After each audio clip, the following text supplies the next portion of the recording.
Mon frère a hurlé, tu es privé de sortie jusqu'à ce que tu lui cèdes ton travail. Mes parents ont ri. J'ai dit, d'accord. Le lendemain, ma chambre était vide. L'avocat s'est précipité en tremblant, monsieur, elle a gelé les avoirs. Vous n'avez plus rien. Je m'appelle Solène. J'ai 27 ans et je n'oublierai jamais l'odeur de ce vendredi soir. C'était un mélange lourd et entêtant de bougies en cire d'abeilles coûteuses, de canards rôtis, et de l'humidité pesante d'une soirée à Neuilly-sur-Seine qui s'infiltrait à travers les vieux cadres de fenêtres. C'était l'odeur de l'argent. Plus précisément, c'était l'odeur de mon argent qui se consumait pour maintenir une illusion qui aurait dû mourir il y a 8 ans. Nous étions assis à la longue table de salle à manger en acajou, un meuble qui coûtait plus cher que ma première voiture. Mon père, Henri, était assis en bout de table, faisant tournoyer un verre de vin rouge qui se vendait 200 € la bouteille. Il avait tout du patriarche parisien distingué avec ses cheveux argentés parfaitement coiffés et son costume en lin impeccable et blanc. À sa droite se trouvait ma mère, Isabelle, affichant ce sourire vide et étudié qu'elle utilisait chaque fois que la conversation portait sur des choses qu'elle ne comprenait pas, mais qu'elle savait être chères.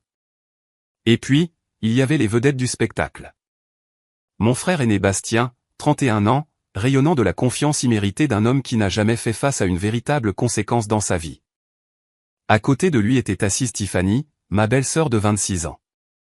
Elle était radieuse, littéralement, grâce à un soin du visage qu'elle avait facturé sur le compte familial plus tôt dans la journée, coûtant 400 €. Elle tapotait sur son téléphone, ignorant le repas, publiant sans aucun doute une photo de la table dressée à ses milliers d'abonnés avec une légende sur les vies bénies et les traditions familiales. J'étais assise à l'autre bout de la table, à la place habituellement réservée aux invités ou aux enfants. Je n'étais ni l'un ni l'autre, et pourtant j'étais les deux. J'étais le moteur silencieux qui maintenait ce navire à flot, la mécanicienne invisible dans la graisse et la crasse pendant qu'il dansait sur le pont. Je venais de conclure une affaire cet après-midi-là, d'une valeur de 7 chiffres pour ma société, Aegis Dynamique. Mais personne ici ne le savait. Pour eux, j'étais juste Solène, la fille silencieuse qui avait un ennuyeux travail de support informatique à distance et qui aidait à réparer le Wi-Fi quand il tombait en panne. Ce canard est sec, lança Bastien, rompant le silence. Il ne regarda pas maman.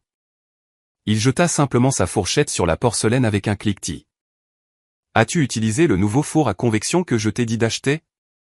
Celui avec l'injection de vapeur? Maman tressaillit, son sourire vacillant une fraction de seconde. J'ai essayé, chérie, les réglages sont si compliqués. Je pensais avoir suivi le manuel. Ce n'est pas compliqué, maman, soupira Bastien en levant les yeux au ciel vers Tiffany, qui ne leva pas les yeux de son écran. C'est juste de la technologie. Solène, tu dois revoir les réglages avec elle. C'est embarrassant d'avoir un four à 10 000 € et de ne même pas pouvoir en tirer un rôti décent. Je levai les yeux de mon assiette. Je n'avais pas encore pris une bouchée. Je peux y jeter un œil plus tard, dis-je à voix basse. Mais le manuel est aussi disponible en ligne si tu veux vérifier, Bastien. Bastien ricana. C'est pour ça que tu es là, n'est-ce pas? Le support technique. Papa eut un petit rire.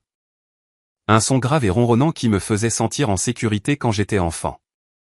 Maintenant, il sonnait juste comme un compromis. Allons, allons fils, laisse Solène manger. Elle a eu une longue semaine à réparer ce qu'elle répare. Des imprimantes, des serveurs, corrigez-je automatiquement, bien que je sache que cela n'avait pas d'importance. Je gère des protocoles de sécurité réseau. C'est ça, c'est ça. Des ordinateurs, dit papa en agitant la main d'un air dédaigneux. Quoi qu'il en soit, Bastien, parle-nous de la levée de fonds. Comment vont les investisseurs? Bastien se redressa, bombant le torse. C'était son sujet préféré, lui-même. C'est dans la poche, papa. Nous prévoyons de clôturer la série à la semaine prochaine. Une valorisation post-money de 90 millions €, ça va crever le plafond. Nous allons être les prochaines licornes du monde de la cybersécurité. Je pris une gorgée d'eau pour cacher ma grimace. Je connaissais sa start-up. Je connaissais son produit. Et je savais pertinemment que sans le module de chiffrement que j'avais secrètement écrit pour lui il y a 1 an, son pare-feu révolutionnaire à base d'IA n'était rien de plus qu'une jolie interface utilisateur enrobant un code open source basique. C'est merveilleux, chérie, maman frappa dans ses mains. Est-ce que ça veut dire qu'on peut regarder à nouveau cette résidence secondaire à Courchevel? Celle avec l'allée chauffante? Absolument, sourit Bastien. En fait, Tiffany a déjà commencé à choisir les meubles. Tiffany leva enfin les yeux, ses yeux brillants de convoitise. Oh, ça va être magnifique. J'ai trouvé cette décoratrice d'intérieur de Saint-Tropez. Elle est chère, mais il faut dépenser de l'argent pour avoir l'air riche, n'est-ce pas, Solène? Elle me lança un sourire narquois. Tu devrais lui demander des conseils. Ce sweat à capuche que tu portes est une tragédie. Je baissai les yeux sur mon simple sweat à capuche gris. Il était en cachemire et coûtait 600 €, mais il n'avait pas un logo géant dessus. Donc pour Tiffany, c'était de la camelote. Je suis à l'aise, dis-je simplement. Le confort, c'est pour les gens qui ont baissé les bras, déclara Tiffany en se retournant vers son téléphone. L'air dans la pièce semblait lourd, pesant sur ma poitrine. J'avais passé 8 ans à payer pour cette maison, ce vin, ce four et ces téléphones. J'avais passé 8 ans à être le filet de sécurité sur lequel ils marchaient tous. Je me disais que c'était pour la famille. Je me disais que c'était parce que je les aimais. Mais ce soir, en écoutant Bastien se vanter d'un argent qu'il n'avait pas gagné, et en voyant papa boire un vin qu'il n'avait pas acheté, quelque chose en moi se sentit fragile, comme un fil trop tendu, prêt à casser. Le dessert était un coulis de framboises que maman avait acheté dans une pâtisserie de l'autre côté de la ville parce que Tiffany avait mentionné en avoir envie 3 jours plus tôt. Pendant que nous mangions, l'atmosphère changea. Bastien cessa de se vanter et commença à paraître nerveux. Il jetait des regards à Tiffany, qui lui fit un subtil signe de tête. Alors Bastien commença à s'éclaircir la gorge. Il y a une petite chose que nous devons régler avant la soirée de clôture la semaine prochaine. Juste un peu de paperasse. Je sentis un picotement d'avertissement dans ma nuque. Quel genre de paperasse, demandai-je. Bastien attrapa un porte-document en cuir sous la table. Il le fit glisser sur la nappe blanche vers moi. Il s'arrêta juste à côté de mon verre d'eau. Juste quelques papiers techniques, Solène. Les investisseurs sont super pointilleux sur la due diligence. Tu sais comment sont les avocats. Ils veulent une chaîne de titularité claire pour chaque ligne de code dans la pile. Je ne touchais pas encore le dossier. Je pensais que tu avais dit que ton équipe avait écrit le code, Bastien. C'est le cas. Absolument, dit-il trop vite. Mais tu te souviens de ce week-end l'année dernière où tu m'as aidé avec le module de chiffrement, le noyau central? Comme tu y as touché, les avocats veulent une signature de ta part renonçant à toute revendication. C'est une procédure standard, une renonciation de consultant. Tiffany intervint, sa voix dégoulinante d'une fausse douceur. C'est juste une formalité, Solène, signe pour que ton frère puisse obtenir son financement. Ne sois pas difficile. J'ouvris le dossier. Ce n'était pas une renonciation de consultant standard. Je lisais des documents juridiques pour gagner ma vie. Je traitais avec des requins en costume tous les jours. Ce n'était pas une renonciation. C'était un vol. Le document était intitulé « Cession confirmative de propriété intellectuelle ». La clause 4.7 attira immédiatement mon attention. Elle stipulait que moi, la sous-signée, cédait par la présente tous les droits, brevets et dérivés futurs du protocole de chiffrement Sentinelle à la société de Bastien, irrévocablement et à perpétuité, pour la somme de 1 €. Mon sang se glaça. Le protocole Sentinelle n'était pas juste un bout de code que j'avais écrit un week-end.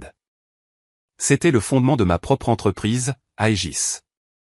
J'avais laissé Bastien en utiliser une version allégée parce qu'il était mon frère et qu'il était désespéré. Mais je ne lui avais jamais donné la propriété. Si je signais ça, je ne lui donnerais pas seulement un module. Je lui remettrais les clés de l'œuvre de toute ma vie. Je lui donnerais le brevet qui faisait que ma société valait des milliards.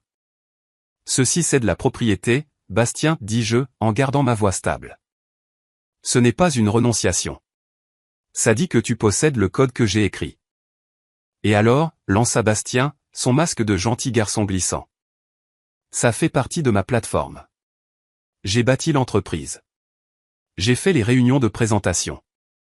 Tu as juste tapé quelques lignes sur un écran. Tu ne l'utilises même pas. Si, je l'utilise, dis-je. Même si je ne l'utilisais pas, il est à moi. Tu me demandes de céder une propriété intellectuelle qui vaut une fortune pour 1 €. Oh mon Dieu, Ça recommence, gémit Tiffany en laissant tomber sa cuillère. Tout doit être une transaction avec toi. Tu ne peux pas juste soutenir ta famille pour une fois. Soutenir? Je la regardais, puis la bouteille de vin à 200 €, puis les murs de la maison dont je payais le crédit immobilier. Je soutiens cette famille chaque jour. Tu paies quelques factures, Solène. La belle affaire, ricana Bastien. Je suis sur le point de rapporter 90 millions d'euros. Du vrai argent, de la richesse. Pas les miettes que tu gagnes en réparant des serveurs. Mais je ne peux pas conclure l'affaire si tu ne signes pas ce papier. L'investisseur principal a insisté dessus parce qu'ils ont trouvé ta signature numérique dans les métadonnées. Alors dis-leur que tu l'as volé, dis-je calmement. Dis-leur que tu n'as pas écrit le produit de base. Papa frappa sa main sur la table, faisant sauter l'argenterie. Ça suffit, Solène. Arrête d'essayer de saboter ton frère.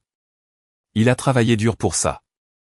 Il n'a travaillé pour rien de tout ça, papa, argumentai-je, ma voix s'élevant pour la première fois. Il a pris mon code. Il prend tes louanges. Et maintenant il veut prendre mes droits légaux. Je ne signerai pas. Je fermai le dossier et le repoussai vers lui. Le silence qui suivit fut absolu. Bastien fixa le dossier, son visage virant à un rouge sombre et laid. Il regarda Tiffany, qui me foudroyait du regard avec un venin pur. Puis il me regarda, les yeux exorbités. « Tu ne signeras pas, murmura-t-il. »« Non, dis-je. » Bastien se leva si vite que sa chaise bascula en arrière et s'écrasa sur le parquet. Il se pencha sur la table, pointant un doigt tremblant vers mon visage. « Écoute-moi bien, petite peste égoïste, hurla Bastien, de la salive volant de sa bouche. C'est ma chance. C'est l'avenir de la famille. Tu vas signer ce papier tout de suite. Ou je te jure que... » « Ou quoi, Bastien, demandai-je, le regardant droit dans les yeux. « Qu'est-ce que tu vas faire ?» Il regarda autour de lui, frénétiquement, cherchant une arme, une menace, n'importe quoi. Puis il revint à la seule dynamique de pouvoir qu'il comprenait. Celle de notre enfance. « Tu es consigné, beugla-t-il. Tu es consigné jusqu'à ce que tu t'excuses auprès de ta belle-sœur et que tu signes ce papier. Tu ne quittes pas cette maison. Tu ne vas nulle part. Tu resteras dans ta chambre à réfléchir à ton égoïsme jusqu'à ce que tu sois prête à faire ce qu'il faut. » Je le fixai. J'avais 27 ans. J'étais la PDG d'une société multinationale. Je possédais des biens immobiliers dans 3 pays. Et mon frère de 31 ans me consignait. J'attendis que mes parents interviennent. J'attendis que papa dise à Bastien de s'asseoir et d'arrêter d'être ridicule. J'attendis que maman dise qu'on ne peut pas consigner une femme adulte qui paie pour le toit sous lequel vous vivez. Au lieu de cela, papa se mit à rire. Ce n'était pas un rire nerveux. C'était un rire moqueur. « Tu as entendu ton frère, Solène, dit papa en essuyant une larme de son œil. Va dans ta chambre. Peut-être qu'une petite punition t'apprendra le respect. Tu as pris la grosse tête ces derniers temps. » Maman acquiesça, prenant une gorgée de vin. Signe juste le papier, chérie. Ne gâche pas le week-end. Fais ce qu'on te dit. Tiffany sourit narquoisement, reprenant sa cuillère.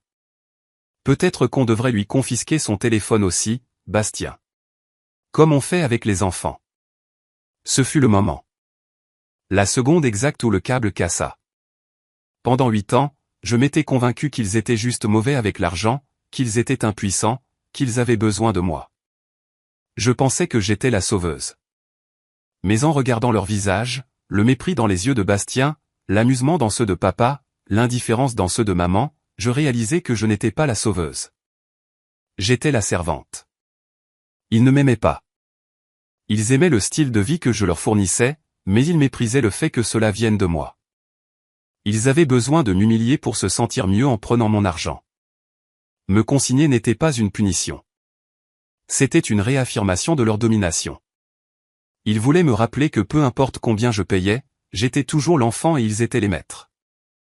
Mon visage brûlait, non pas de honte, mais d'une rage froide et lucide. Le brouillard dans mon cerveau se dissipa. Je vis la pièce pour ce qu'elle était, une scène de théâtre pour une pièce dans laquelle je ne voulais plus jouer. Je ne criais pas en retour. Je ne pleurais pas. Je n'énumérais pas les milliers d'euros que j'avais virés sur leur compte ce mois-là. Je me levai simplement. D'accord, dis-je doucement. Bastien cligna des yeux, confus par ma reddition soudaine. D'accord quoi? D'accord, répétai-je. Je vais dans ma chambre. Papa rit à nouveau. Tu vois, elle a juste besoin d'une main de fer. Bon travail, fiston. Et le papier, exigea Bastien en tapotant le dossier. J'y réfléchirai, mentis-je. J'ai besoin de me calmer d'abord. Tu as jusqu'à demain matin, menaça Bastien en redressant sa chaise. Si cette signature n'est pas là au petit déjeuner, je coupe le Wi-Fi. On verra comment tu feras ton petit boulot d'informaticienne sans Internet. L'ironie était si tranchante qu'elle faillit me couper. Il allait couper l'Internet que je payais pour m'empêcher de faire le travail qui payait pour l'Internet. Compris, dis-je. Je me tournai et sortis de la salle à manger. Je les entendis parler alors que je montais les escaliers. Elle va plier, dit Tiffany. Elle plie toujours. Elle est désespérée qu'on l'aime. Je sais, répondit Bastien, la bouche pleine de canard. Elle est faible. J'atteignis le haut des escaliers et marchai dans le couloir jusqu'à ma chambre. C'était la plus petite pièce de la maison, l'ancienne chambre d'enfant. Je fermai la porte et la verrouillai. Je n'allumai pas la lumière. Je ne me jetai pas sur le lit en pleurant. Je marchai droit vers mon placard. Je ne sortis pas une valise. Je sortis ma sacoche de serveur sécurisée. Je ne mettais pas de vêtements. Je pouvais acheter des vêtements. Je mettais ma vie. Je pris mes disques durs chiffrés, mes clés de sécurité physique, et le dossier contenant mon acte de naissance et mon passeport. Je pris la photo encadrée de ma grand-mère, la seule personne de cette famille qui m'ait jamais vraiment aimé, et l'enveloppai dans un t-shirt. Je vérifiai ma montre. Il était 20h45. Je m'assis à mon bureau et ouvris mon ordinateur portable. Ce n'était pas le Dell encombrant fourni par l'entreprise qu'il pensait que j'utilisais. C'était une machine sur mesure d'une valeur de 5 000 € avec des capacités de liaison satellite. Je me connectai au portail bancaire de la famille. Vous voulez me consigner, murmurai-je à la pièce vide. Très bien. Voyons comment vous volerez sans elle. Je travaillai en silence pendant 3 heures. La maison devint silencieuse vers 23 heures. J'entendis Bastien et Tiffany entrer dans la suite parentale, celle que j'avais rénovée pour mes parents, que Bastien s'était appropriée l'année dernière. J'entendis papa ronfler depuis la chambre d'amis. À 1h47 du matin, j'étais prête. Sur mon écran se trouvait un tableau de bord que j'avais construit des années auparavant pour gérer le Family Office, comme je l'appelais en plaisantant. Il était connecté à chaque paiement automatisé, chaque carte de crédit, chaque compte de service public et chaque abonnement lié au nom de la famille Henry. Je passai ma souris sur le bouton Auto résilier. Une petite partie de moi hésita. La voix de la petite fille qui voulait juste que son papa soit fier d'elle murmura, « Si tu fais ça, il n'y aura pas de retour en arrière. Ils te détesteront pour toujours. » Puis je me souvins des rires. Je me souvins de papa ricanant pendant que Bastien me criait dessus. Je me souvins du sourire narquois de Tiffany. « Ils te détestent déjà, » répondit la voix adulte dans ma tête. « Ils aiment juste ton utilité. » Je cliquai sur la souris. L'écran clignota en rouge, puis en vert. Commande exécutée. Un par un, les voyants de statut sur le tableau de bord passèrent de d'actif à annulé ou suspendu. La carte American Express Platinum, annulée. Le prélèvement automatique du crédit immobilier, arrêté. Les paiements de leasing pour le Range Rover de Tiffany et la Mercedes de papa, révoqués. L'adhésion au club de golf et de tennis, résiliée. L'électricité, l'eau, le gaz et l'Internet par fibre optique, programmés pour une déconnexion à la fin du cycle de facturation, qui, par chance, était lundi. Je fermai l'ordinateur portable et le glissai dans mon sac. Je jetai un dernier regard à la pièce. Je laissai l'armoire pleine de vêtements. Je laissai les livres sur l'étagère. Je laissai le lit parfaitement fait. Je voulais qu'il voie à quel point peu de moi était réellement ici. Je déverrouillai la porte de la chambre et me glissai dans le couloir. Les lattes du plancher grincèrent, mais personne ne bougea. Le vin avait fait son effet. Je descendis le grand escalier, ma main traînant sur la rampe que j'avais fait rénover 2 ans plus tôt. Dans la cuisine, le lave-vaisselle bourdonnait, un autre appareil que j'avais acheté. Je posais ma clé de la maison sur l'îlot en marbre juste à côté de la corbeille de fruits. Je n'écrivis pas de mots. Les mots sont pour les gens qui veulent être retrouvés ou qui veulent avoir le dernier mot. Je n'avais pas besoin du dernier mot. Mon absence serait assez bruyante. Je sortis par la porte de derrière dans l'air nocturne humide. Les grillons chantaient, un chœur assourdissant dans le silence du jardin. Ma voiture était garée dans l'allée, cachée derrière l'énorme SUV blanc de Tiffany. Ma voiture était une Peugeot 208 de 2012 avec une bosse sur le pare-choc arrière et une peinture délavée. C'était la seule chose que je possédais qu'ils n'avaient pas essayé d'améliorer parce qu'ils en avaient honte. Ils me faisaient la garer à l'arrière pour que les voisins ne la voient pas. J'aimais cette voiture. C'était la seule chose honnête dans ce code postal. Je jetai mon sac sur le siège passager et me glissai derrière le volant. Le moteur démarra avec un ronronnement fiable. Je n'allumai les phares qu'une fois dans la rue. Je traversai Neuilly endormi, dépassant les hôtels particuliers et les grands arbres. Je passai devant la voiture de patrouille de sécurité, un service que je payais aussi, et fis un petit signe de la main. Je n'allais pas loin. Ma vraie maison, mon Pantouse dans le quartier du Marais, n'était qu'à 12 minutes. Mais alors que je m'engageais sur le périphérique, franchissant la ligne invisible entre leur monde et le mien, je sentis un poids physique se soulever de mes épaules. Je n'étais pas consigné. Je décollais. Pour comprendre pourquoi je suis resté pendant 8 ans, il faut comprendre la peur. C'était en 2017. J'avais 19 ans, étudiante en 2e année d'informatique avec une bourse partielle. Je suis rentré à la maison pour les vacances de Pâques pour trouver la maison sombre. Pas seulement les lumières éteintes, mais une sensation de vide. J'ai trouvé papa dans la cuisine, assis dans le noir, buvant du whisky bon marché. Il pleurait. Je n'avais jamais vu mon père pleurer. C'était un homme d'acier, un bâtisseur, un pourvoyeur. Le voir briser comme ça a fait voler mon monde en éclats. Tout est parti, Solène avait-il étranglé. Tout, l'entreprise, les comptes, les lignes de crédit. La banque a rappelé les prêts. Ils viennent pour la maison la semaine prochaine. La crise financière avait frappé la France tardivement mais durement. L'entreprise de fourniture de construction de papa était endettée jusqu'au cou. Il empruntait à Pierre pour payer Paul depuis des années, maintenant les apparences, espérant que le marché se redresserait. Il ne s'est pas redressé. Je me souviens de la panique qui m'a saisi. Cette maison était notre identité. Être à Henri signifiait vivre à Neuilly. Si nous perdions ça, qui étions-nous? Ne t'inquiète pas, papa, avais-je dit en serrant ses épaules tremblantes. On va trouver une solution. Il n'y a rien à trouver, sanglota-t-il. Il me faut 6 000 € juste pour arrêter la procédure de saisie immobilière. Je n'ai même pas 600. Je suis retourné à ma chambre d'étudiante ce soir-là et j'ai fixé l'écran de mon ordinateur. Je n'étais pas qu'une simple étudiante. J'étais talentueuse, voire dangereuse. Je fouinais aux frontières d'Internet depuis l'âge de 12 ans. Je connaissais les programmes de bug bounty, où les grandes entreprises technologiques paient des hackers pour trouver des vulnérabilités dans leur système. J'en avais trouvé quelques-unes auparavant, mais je ne les avais jamais soumises par peur d'avoir des ennuis. Cette nuit-là, la peur de la banque l'emporta sur la peur des géants de la technologie. J'ai passé 48 heures d'affilée à scanner le code d'une grande plateforme de médias sociaux. Mes yeux brûlaient, mes doigts étaient crispés, mais je l'ai trouvé. Une vulnérabilité critique dans leur couche de protection des données utilisateurs, une porte dérobée qui aurait pu divulguer des millions de comptes. J'ai rédigé le rapport, anonymisé mon identité sous le pseudonyme Chevalier Blanc, et je l'ai soumis. 3 jours plus tard, j'ai eu une réponse. Ils ont vérifié le bug.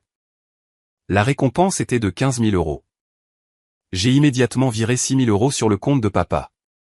Je lui ai dit que je l'avais économisé de mon job étudiant et de quelques cours particuliers. C'était un mensonge ridicule. Personne ne gagne autant d'argent en donnant des cours. Mais il n'a pas posé de questions. Il ne voulait pas savoir. Il voulait juste l'argent. C'est un miracle, avait-il dit en s'essuyant les yeux. Tu es une bonne fille, Solène. Cette louange était la drogue. J'étais accro. Une fois que j'ai commencé, je ne pouvais plus m'arrêter. Les 15 000 € ont résolu la crise immédiate, mais le trou dans les finances familiales était un puissant fond. Le crédit immobilier était de 4 800 € par mois. Les factures de services publics étaient astronomiques. Et papa était trop fier pour prendre un travail normal. Il continuait à essayer de lancer des entreprises de conseil qui n'allaient nulle part. Alors j'ai continué à cœur. Je suis passé des sites de médias sociaux aux infrastructures bancaires.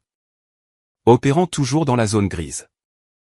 Légalement ambigu, mais moralement justifiable. Je suis devenu un fantôme dans la machine. À 20 ans, je gagnais 20 000 € par mois. Je payais le crédit. Je payais les leasings des voitures. Quand le toit a dû être remplacé, 28 000 € sont apparus sur le compte de l'entrepreneur. Papa n'a jamais demandé.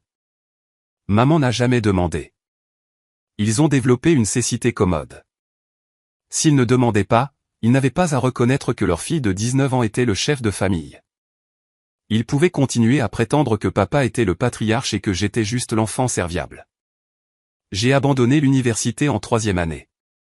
Je leur ai dit que j'avais obtenu un emploi à temps plein en support informatique à distance pour une entreprise du CAC 40. C'est bien, ma chérie, avait dit maman. Est-ce qu'ils offrent une mutuelle dentaire? Elle n'a pas demandé le salaire. Elle n'a pas demandé pourquoi j'étais à la maison toute la journée. En réalité, j'avais créé Aegis Dynamics. Je ne trouvais plus seulement des bugs. Je construisais des boucliers. J'ai développé un algorithme propriétaire capable de prédire les cyberattaques avant qu'elles ne se produisent en utilisant l'heuristique comportementale. J'ai embauché mon premier employé, Declan, un brillant ingénieur réseau que j'ai rencontré sur un forum. Nous travaillons depuis un espace de coworking dans le quartier du Marais. Tu dois leur dire, Solène, m'a dit Declan un jour, en me regardant payer la facture de carte de crédit de mes parents. Tu es en train de bâtir un empire et ils te traitent comme une employée du service après-vente de la Fnac. Je ne peux pas, ai-je répondu. Si je leur dis que j'ai des millions, ils dépenseront des millions. S'ils pensent que j'ai un salaire décent, ils limiteront leurs dépenses. J'étais si naïve. Ils n'ont pas limité leurs dépenses. Ils ont juste attendu une excuse pour dépenser plus. Puis est arrivée Tiffany. Il y a 4 ans, Bastien l'a rencontrée dans un bar. C'était une influenceuse lifestyle avec 5000 abonnés et un goût pour le champagne avec un budget de bière. Quand elle a vu notre maison, elle a vu une toile de fond pour son contenu. Elle a vu une mine d'or. 6 mois plus tard, ils étaient fiancés. Tiffany voulait un mariage à l'étranger, en Jamaïque. Coût, 90 000 €. On ne peut pas se le permettre, m'avait murmuré papa dans la cuisine. Mais on ne peut pas dire non. Ce serait humiliant. J'ai payé. Je leur ai dit que j'avais eu une prime de performance au travail. La petite sœur qui assure encore avait souri Bastien en me tapant dans le dos. Il n'a pas dit merci. Il a juste pris ça comme son dû. Après le mariage, ça a empiré. Tiffany avait besoin d'une nouvelle voiture parce que l'ancienne berline ne correspondait pas à sa marque. J'ai acheté le Range Rover. Puis sont venues les vacances, les cotisations du club, les sacs à main de créateurs. Je les regardais poster des photos de ces choses, les taguant bénis travée l'acharnée richesse familiale. Je sentais un malaise grandir dans mon estomac. Je n'achetais plus leur sécurité. Je finançais leur illusion. Je payais pour qu'ils m'aiment, mais plus je payais, moins ils me respectaient. Je suis devenu un service public. On ne remercie pas son grille-pain de faire du pain grillé. On s'attend juste à ce qu'il fonctionne. Et quand il ne fonctionne pas, on le frappe. Nous revenons tout de suite avec la suite de l'histoire. Si vous appréciez ce drame, veuillez cliquer sur le bouton j'aime et vous abonner à la chaîne. Laissez également un commentaire ci-dessous en me disant de quelle ville vous écoutez. Chaque commentaire aide cette histoire à toucher plus de gens. Merci beaucoup. Pendant que ma famille s'amusait à faire semblant à Neuilly-sur-Seine, je construisais un titan dans le monde réel. Aegis Dynamics était passé d'une opération de 2 personnes à un leader mondial de la cybersécurité. Nous occupions les 3 derniers étages de la plus haute tour de la Défense. J'avais 150 employés, des contrats avec le ministère des Armées, et une valorisation qui approchait le statut de licorne, 1 milliard d'euros. Ma vie était une étude de la schizophrénie. À 8 heures du matin, je conduisais ma Peugeot 208 cabossée jusqu'à un parking à 3 rue de mon bureau. Je me garais au niveau inférieur, mettais une paire de lunettes de soleil surdimensionnées et marchais jusqu'à mon immeuble. Je prenais l'ascenseur privé jusqu'à la suite du dernier étage. Là, j'étais Mademoiselle Henry.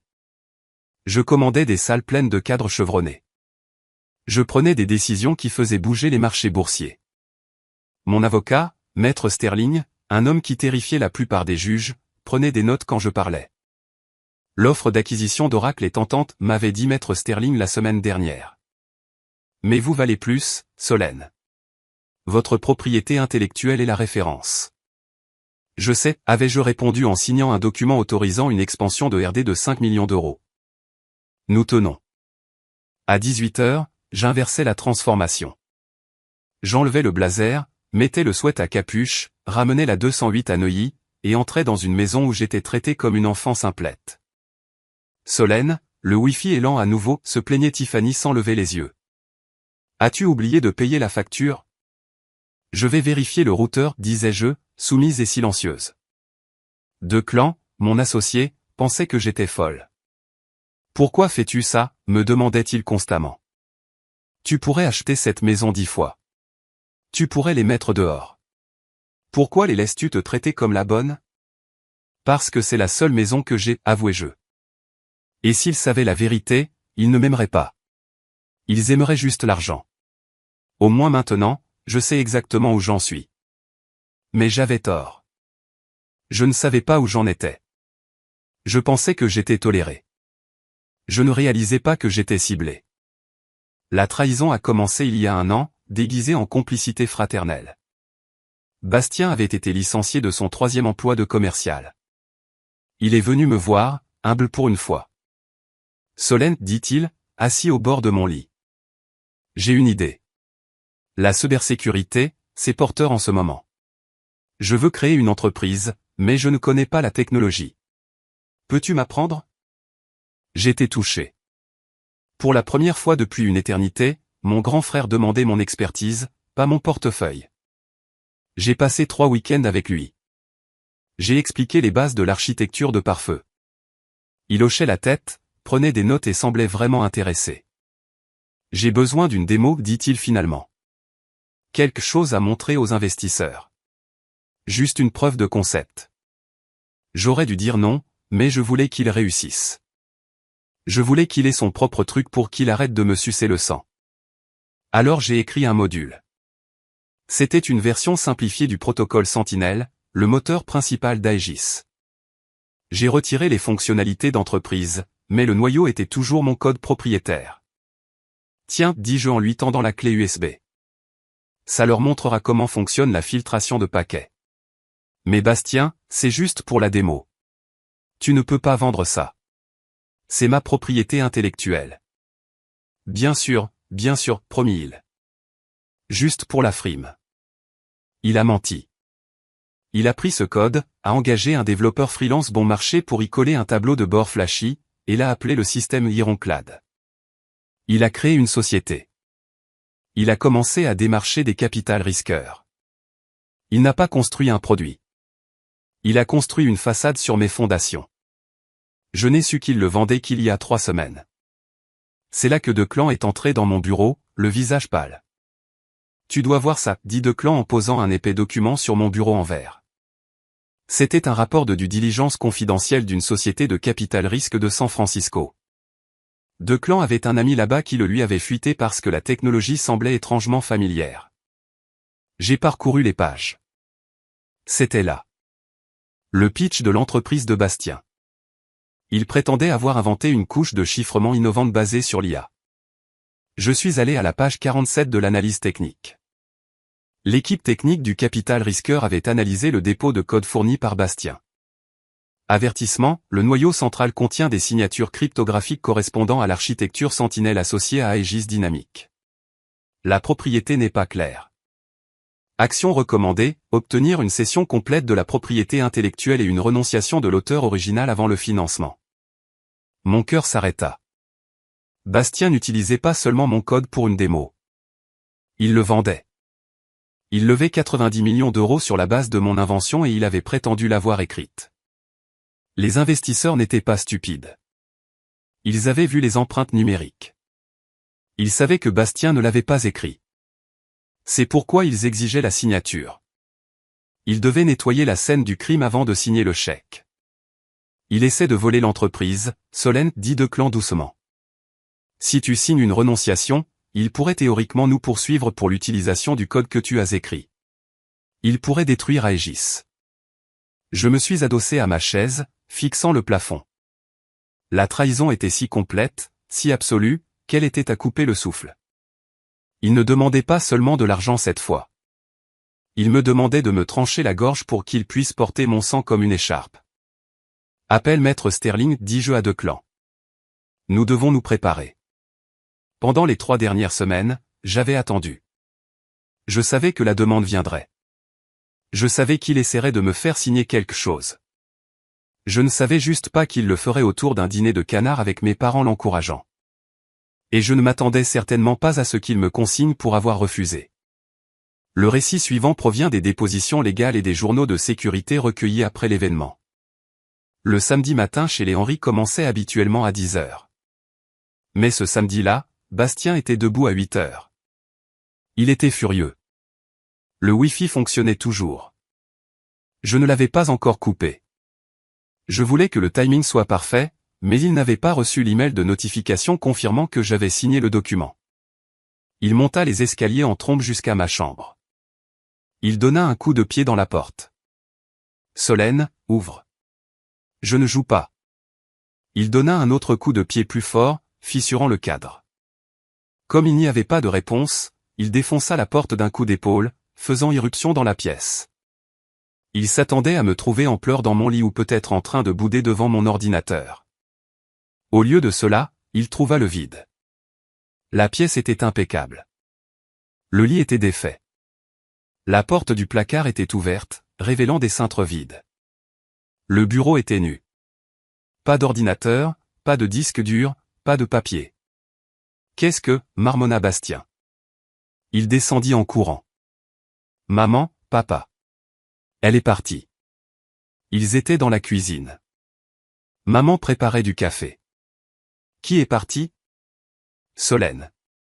Elle est probablement allée faire des courses. Elle va revenir. Ses affaires ont disparu, maman, son ordinateur, ses vêtements. Avant qu'il ne puisse digérer cela, on sonna à la porte. Ce n'était pas un ami. C'était maître Sterling. Maître Sterling mesure 1,90 m. Il porte des costumes qui coûtent plus cher que la voiture de Bastien. Il ne sourit pas. Papa ouvrit la porte. Puis-je vous aider? Henri, demanda maître Sterling, sa voix comme du gravier. Je suis maître Sterling, représentant mademoiselle Solène Henry. La représenter? Papa rit nerveusement. Elle a des ennuis? Elle a eu une amende pour excès de vitesse? Maître Sterling entra dans le vestibule sans y être invité. Il ouvrit sa mallette et sortit une pile de papier.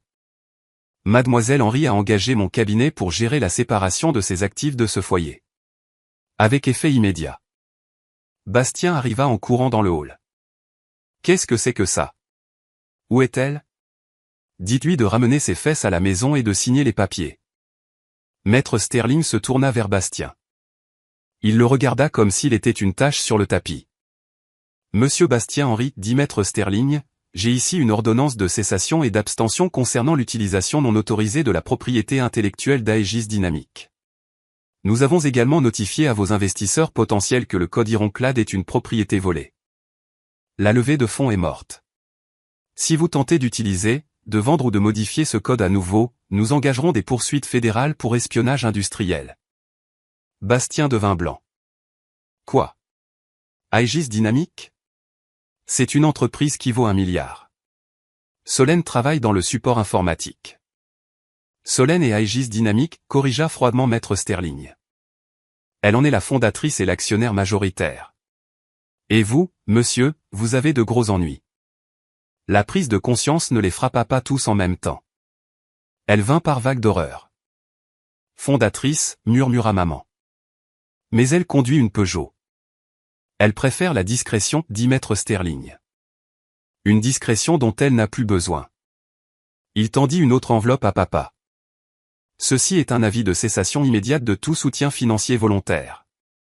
À 3 heures ce matin, Mademoiselle Henry a cessé tous les paiements liés à cette propriété et à ses habitants. Elle ne peut pas faire ça, hurla Tiffany depuis les escaliers. Nous avons des factures. Le crédit est dû le premier.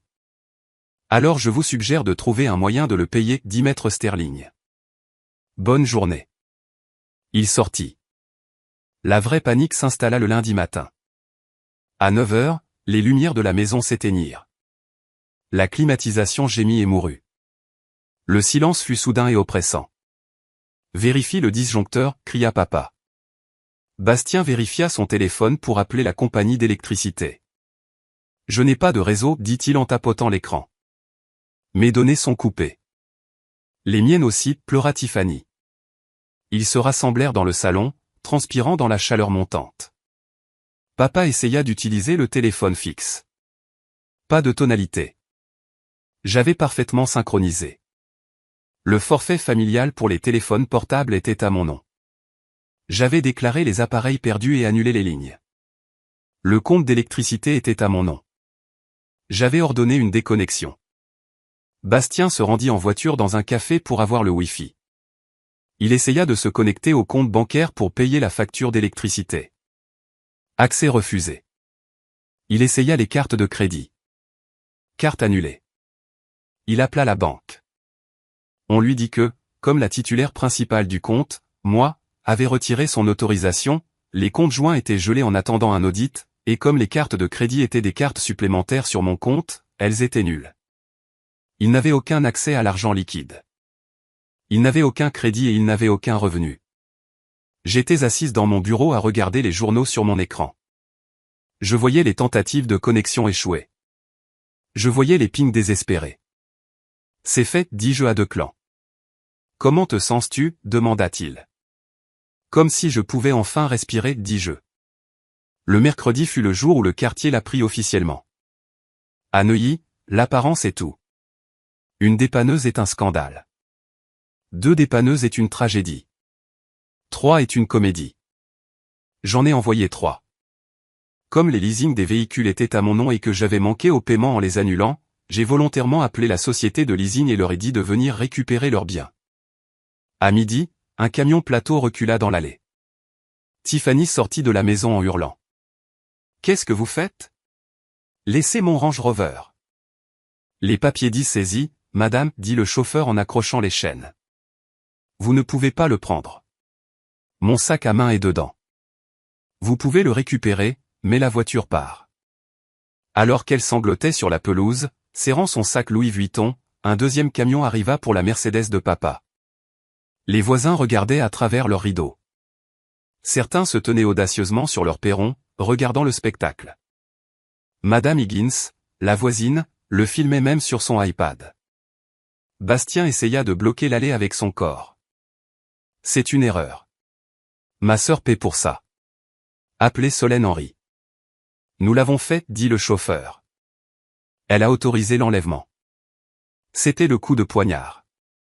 Ce n'était pas une erreur. C'était un choix. Mais le pire coup vint pour Bastien personnellement. Ses investisseurs, ayant reçu la lettre de Maître Sterling, ne se sont pas contentés de retirer le financement. Ils ont exigé un audit de l'argent d'amorçage qu'il lui avait déjà donné, de l'argent qu'il avait dépensé en marketing, c'est-à-dire en dîner et en voyage. Ils menaçaient de le poursuivre pour fraude. Il s'assit sur les marches du perron, regardant les voitures s'éloigner, la tête dans les mains. Il était ruiné. Sa réputation dans le milieu des startups s'était incinérée. Il n'était plus le prodige. Il était le voleur qui s'était fait prendre. Je n'ai rien regardé de tout ça. Je n'avais pas besoin de le voir. Maître Sterling me tenait au courant par SMS. Maître Sterling, actif sécurisé. Véhicule en transit. Procédure de saisie immobilière initiée par la banque en raison de clauses de défaut croisées. Solène, merci, maître. Le jeudi, mon silence les rendait fous. J'avais un téléphone prépayé que j'utilisais pour les urgences familiales. Je l'ai allumé pendant 10 minutes juste pour voir, 37 messages vocaux. 112 SMS. J'ai écouté le premier. C'était papa. Solène, ma chérie, s'il te plaît. Ça a été trop loin. Nous sommes dans le noir. La nourriture dans le frigo est en train de pourrir. Appelle-moi. Le suivant était de Bastien. Tu te crois maline? Tu vas aller en prison pour ça. Tu ne peux pas nous couper les vivres comme ça. Je vais te poursuivre en justice. Puis Tiffany. Solène, je suis désolé pour le commentaire sur la robe. Vraiment. On peut juste parler? Je dois aller à un rendez-vous et je n'ai pas de voiture. Puis maman. Solène, les voisins parlent. C'est si embarrassant. S'il te plaît, paie juste la facture d'électricité. On pourra discuter du contrat plus tard. Il n'avait toujours pas compris. Il pensait que c'était une négociation.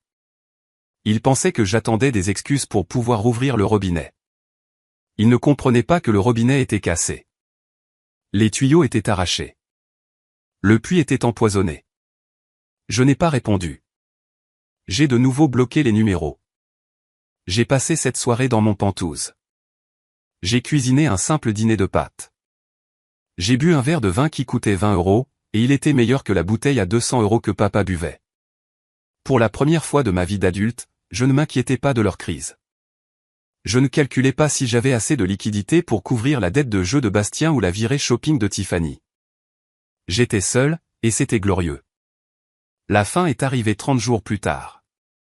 Parce que j'avais déclenché un événement de défaut sur le crédit immobilier et parce que la maison était techniquement en hypothèque négative à cause d'un deuxième crédit que papa avait pris en secret et que je payais.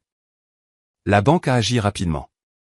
Maître Sterling a expliqué qu'avec la clause d'exigibilité anticipée, la totalité du solde était due immédiatement. Évidemment, il n'avait pas 2 millions d'euros. L'avis d'expulsion a été signifié. Je ne suis pas allé les voir déménager. Mais Maître Sterling y est allé pour s'assurer qu'il n'emportait rien qui appartenait à la succession ou des objets que j'avais personnellement achetés et dont j'avais conservé les reçus, ce qui représentait presque tout. Selon Maître Sterling, c'était une scène pathétique. Il ne pouvait pas se payer des déménageurs professionnels. Bastien et papa transportaient des cartons dans un camion de location. Tiffany était assise dans la cabine du camion, refusant d'aider, pleurant derrière des lunettes de soleil. Papa a essayé de prendre la grande peinture à l'huile du vestibule, une antiquité que j'avais achetée aux enchères pour 15 000 €. Ça reste, lui dit Maître Sterling. Ça a été dans la famille depuis, commença à mentir papa. Reçu daté d'août 2021. Payé par Solène Henry, lui Maître Sterling sur son presse-papier. Remettez-le. Papa ça fait ça. Il reposa le tableau. Il regarda le couloir vide. Où est-elle? Demanda-t-il à Maître Sterling. Est-ce qu'elle s'en soucie? Elle s'en est souciée pendant 8 ans, Monsieur Henry, répondit Maître Sterling. Vous lui avez donné toutes les raisons d'arrêter. Ils ont laissé la clé sous le paillasson, exactement là où j'avais laissé la mienne. 6 mois se sont écoulés depuis cette nuit. Paris est un petit village à bien des égards. Les nouvelles vont vite. La famille Henry de Neuilly n'existe plus. Papa et maman vivent dans un 2 pièces près de l'aéroport d'Orly. C'est une route bruyante et fréquentée. Papa a trouvé un travail d'employé à l'accueil dans un grand magasin de bricolage. C'est le SMIC. Il est debout toute la journée. Maman fait des ménages. L'ironie n'échappe à personne. Elle nettoie pour certaines des femmes avec qui elle jouait au bridge. J'entends dire qu'elle leur raconte qu'elle fait ça pour rester active, mais tout le monde connaît la vérité. Bastien et Tiffany n'ont pas tenu. Au moment où l'argent s'est évaporé, leur amour aussi. Tiffany a demandé le divorce 2 semaines après l'expulsion. Elle est retournée vivre chez ses parents en Normandie. Bastien est en mauvaise posture. L'investisseur l'a poursuivi pour fraude. Il a évité la prison en plaidant non coupable, mais il a maintenant un casier judiciaire et une énorme dette de dédommagement. Il travaille dans une station de lavage. Quant à moi, je conduis toujours ma Peugeot 208, mais maintenant je la conduis vers une maison qui est vraiment la mienne. Je ne leur ai pas parlé. Pas un seul mot. J'ai vu maman une fois la semaine dernière. J'étais à l'épicerie, une épicerie normale, pas le marché bio haut de gamme où elle m'obligeait à faire les courses. J'achetais des pommes. J'ai tourné au coin de l'allée et elle était là. Elle avait l'air plus âgée. Ses cheveux n'étaient plus teints. Le gris se voyait. Elle portait un t-shirt délavé. Elle m'a vu. Elle s'est figée. Pendant un instant, j'ai cru qu'elle allait crier ou se détourner. Au lieu de cela, ses yeux se sont remplis de larmes. Elle a fait un pas vers moi. Solène, souffla-t-elle. Je n'ai pas bougé. Je l'ai juste regardé. Tu nous manques, dit-elle. Nous avons du mal, ma chérie. Le dos de papa lui fait mal. Bastien, c'est dur. Elle attendait que je propose. Elle attendait que je sorte le chéquier. La vieille programmation. Je suis désolé d'entendre ça, dis-je poliment. C'est tout, pleura-t-elle doucement. Nous sommes ta famille. Comment peux-tu être si froide? Tu attends et nous n'avons rien. Nous avons perdu nos vies, Solène. Je regardais cette femme qui m'avait abandonné quand mon frère m'avait consigné. Tu n'as pas perdu ta vie, maman, dis-je, ma voix stable et calme. Tu as juste perdu la mienne. Je vous ai acheté une illusion pendant 8 ans. Maintenant, vous vivez simplement la vie que vous avez réellement méritée. Je tournai mon chariot et m'éloignai.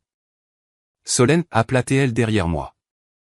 Solène, s'il te plaît. Je continuai à marcher. Je ne me retournai pas. J'écris ceci depuis mon bureau au 48e étage. Le soleil se couche sur la Seine, transformant l'eau en or. J'ai signé un nouveau contrat aujourd'hui, un partenariat avec une entreprise de défense européenne. Il assurera la domination d'Aegis Dynamics sur le marché pour la prochaine décennie.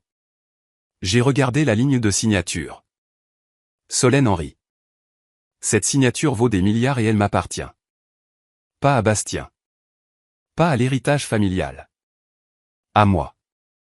Parfois, dans le silence de la nuit, je me demande si j'ai été trop dur. Je me demande si j'aurais dû simplement refuser de signer et en rester là. Avais-je besoin de tout brûler? Puis je me souviens du dossier glissant sur la table. Je me souviens des rires. Je me souviens de la sensation d'être petite dans une pièce pleine de gens qui étaient censés me faire sentir grande. Ils voulaient que je sois consigné. Très bien, je suis bien ancré. Je suis ancré dans la réalité. Je suis ancré dans ma propre valeur et je ne laisserai plus jamais personne prendre son envol à mes dépens.